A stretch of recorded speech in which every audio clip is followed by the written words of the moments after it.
یہ ایگریمنٹ کے الفاظ ہیں، میں دہراتا ہوں، صرف پہلا لفظ پڑھیں۔ دنیا کے کسی خطے میں کبھی اس طرح کا ایگریمنٹ ہوتا ہے؟ ہر کوئی کہتا ہے کہ پہلی شک یہ ہے کہ یہ علاقے میرے ہو جائیں گے، یہ علاقے تمہارے ہو جائیں گے۔ دوسری شک ہوتی ہے میرے قیدی تم چھوڑ دو گے، تمہارے قیدی تم چھوڑ دو گے۔ تیسری شک ہوتی ہے میرا اس علاقے کے پانی کے اوپر اتنا حق ہے، تمہارا اس علاقے کے اوپر پانی کے اوپر اتنا حق ہے۔ چوتھی شک ہوتی ہے میرا تاوان اتنا ہے تم مجھے دو گے، تمہارا تاوان اتنا ہے تم مجھے دو گے۔ یہ ایگریمنٹ ہے جو 7 اور 8 جولائی کو ان کے درمیان روڈ میپ کے طور پہ ہوا ہے، جس کا فائنل ایگریمنٹ ہونے والا ہے۔ اس کی پہلی شک آپ لوگوں کے لیے یہ پڑھ کے سناتا ہوں، آپ حیران ہو جائیں گے، حیران ہو جائیں گے۔ The participants of the Doha conference agrees. پارٹیسن کون ہے؟ عالمی طاقت۔ میرا اللہ کی عالمی طاقت نہیں، امریکہ کی عالمی طاقت۔ 48 ملک اس کے ساتھ، the NATO forces۔ انسانی تاریخ میں اس سے بڑی جنگ آج تک نہیں ہوئی۔ جو لوگ کہتے ہیں جھوٹ بولتے ہیں۔ پہلی جنگ عظیم میں آدھی دنیا ایک طرف تھی، آدھی دنیا دوسری طرف تھی۔ دوسری جنگ عظیم میں آدھی دنیا ایک طرف تھی، آدھی دنیا دوسری طرف تھی۔ تیسری ویتنام وار کے اندر چین روس ایک طرف تھا، امریکہ دوسری طرف تھا۔ کوئی جنگ ایسی نہیں ہوئی جہاں دنیا 2 حصوں میں تقسیم نہ ہو چکی ہو۔ روس اور افغانستان کی جنگ میں دنیا 2 حصوں میں تقسیم تھی۔ واحد جنگ ہے، پوری دنیا ایک طرف تھی اور میرے اللہ کے فرزانے ایک طرف تھے۔ Participants of the Doha conference agrees, یہ دونوں اس بات پہ اگری کرتے ہیں، متفق ہیں، on a road map for peace based on the following conditions. ایک راستہ متعین کرتے ہیں جس پہ ہم چلیں گے۔ اس راستے کا پہلا لفظ سنیں، اگلے میں نہیں پڑھوں گا، اگلے بہت چھوٹی چھوٹی باتیں ہیں۔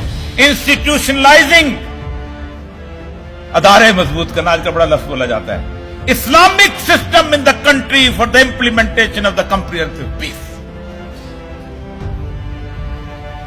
ہر ادارے کو اسلام کے رنگ میں ڈھالنا، پہلا ایگریمنٹ، کوئی اور نہیں مانگا، کوئی اور مطالبہ نہیں ہے۔ ہم امن اس وقت حاصل کریں گے کہ جب اس پورے ادارے جتنے بھی ہیں وہ اسلام کے سانچے میں ڈھل جائیں گے۔ یہ کیوں آیا؟ یہ آیا اس لیے کہ میرے پاس ایٹم بم تھے۔ ایٹم بم تو 28,000 اس کے پاس، روس کے پاس بھی تھے۔